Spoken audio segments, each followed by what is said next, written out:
It may be a grey and rainy day here in Southsea Portsmouth, but that's not enough to keep local photographer Andrew Whyte at home. Despite the murky weather, one diminutive tourist managed to capture the true beauty of the UK's only island city from quite an unusual and different perspective. The 38-year-old photographer from Southsea has been using quite an unusual model in his latest series of photos, a Lego man.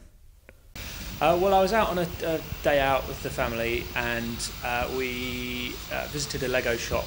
And as part of their appeal to children, they were making sort of little minifigures, and you could design your own. You didn't have the chance of sort of buying one in a blind bag and not knowing what was in it. You could actually pick all the different bits that you wanted, and I happened to notice there was a camera that was available.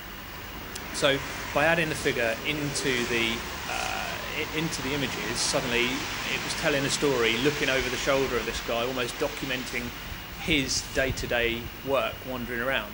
There are over 150 shots in the series so far, and Andrew has received worldwide attention, having been covered in Chinese media and interviewed live on American national television. I was at the NEC in Birmingham last week, managed to capture him there. And it generates some interest. So the exhibition organisers saw what was happening with the Lego figure and blogged about it.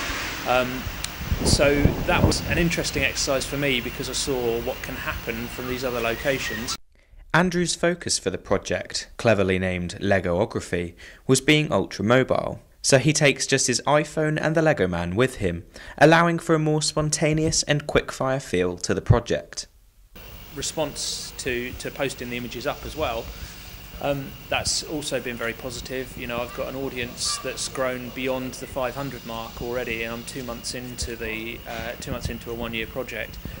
The reason I have continued doing the photos on a daily basis using a mobile device. I'm currently using an iPhone. The device is always with me, and the minifigure is always with me. So if I stumble upon anything, within a matter of seconds, I can have it shot. So you can have it shared to your audience within a matter of minutes. So it's a great way to respond to events that are happening as they're happening.